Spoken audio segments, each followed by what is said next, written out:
साथियों, ये बात जब पृथ्वी सिंह मालूम हो जाती है तुझे फांसी लगेगी। उस किरणमय के लिए क्रोध में एक बात कहते हैं, कभी औरत जात के कभी विश्वास नहीं करना चाहिए।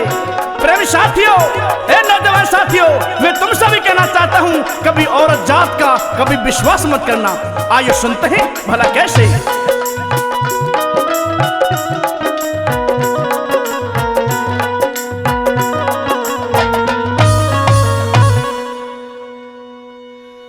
बिनियाई में मरवाद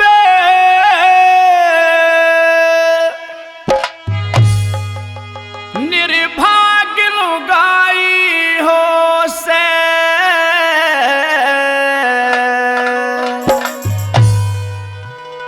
दुनिया के में मरद जाम की लाग लुगाई हो से, दुनिया के में मरद जाम की लाग लुगाई हो से। बिनियाई में मरवाद निर्भाग्य लुगाई हो से, दुनिया के में मरद जाम की लाग लुगाई हो से, दुनिया के में मरद जाम की लाग लुगाई हो से।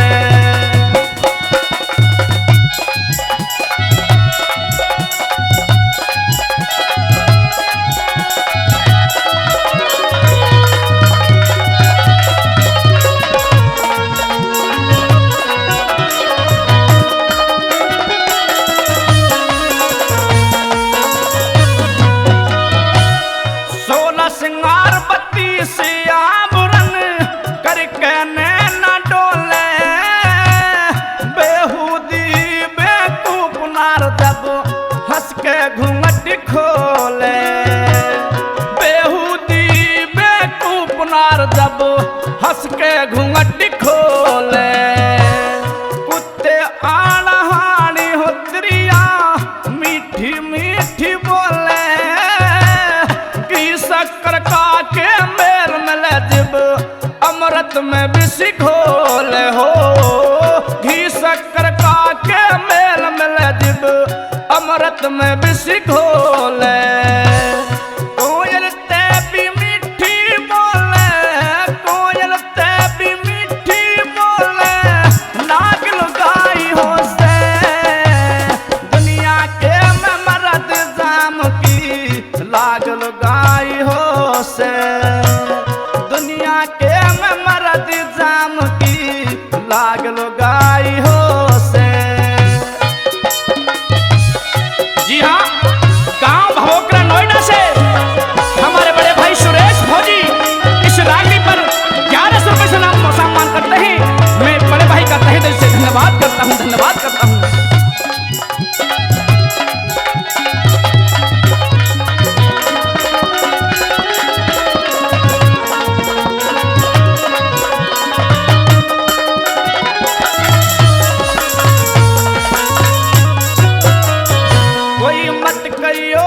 कोई मत करियो विश्वास नार का, कान काटने न छलके, इतनी खोटी नार हो त्रिया मत धोरे जना फली के, इतनी खोटी नार हो त्रिया मत धोरे जाना फली के।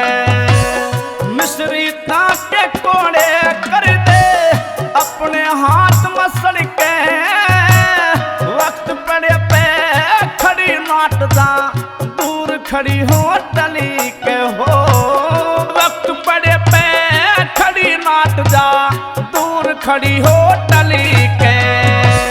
मत मरियो इसमें डर के, मत मरियो इसमें डर के, यो आग लुगाई हो से, दुनिया के में मरद जाम की लाग लुगाई हो से, दुनिया के में मरद जाम की लाग लुगाई हो से।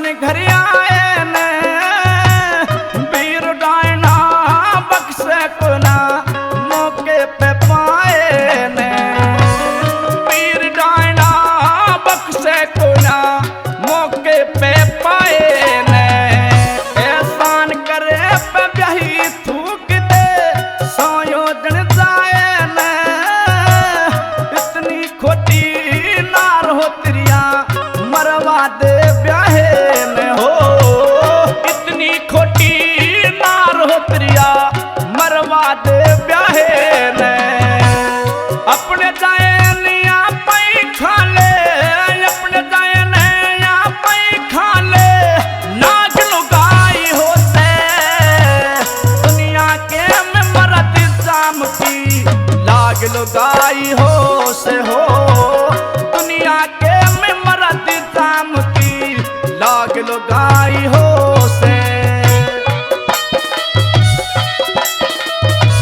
जी हाँ, ठाकुर धर्मवीर सिंह अहरणी से इस रागनी पर 1100 रुपये से मान सम्मान करते हैं। मैं बड़े भाई का तहे दिल से धन्यवाद करता हूँ, धन्यवाद करता हूँ।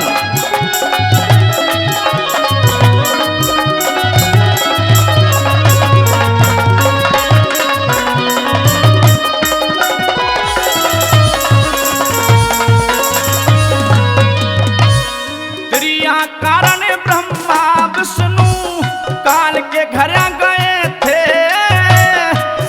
शंभु मरे दोनों बैगड़ में काट मरे थे हो शंभु मरे दोनों बैगड़ में काट मरे थे गौतम के घर इंद्र चंदा काया पाट मरे थे त्रिया कारणी शिव जी भी बैलिंग में काट मरे थे त्रिया कारणी शिव जी भी बैलिंग में काट मरे थे लक्ष्मी चंदन छाटे मरे लक्ष्मी चंदन छाटे मरे बेटा लुगाई हो से दुनिया के में मरद जाम की लाग लुगाई हो से दुनिया के में मरद जाम की लाग लुगाई हो से बिनियाई में मरी बाटे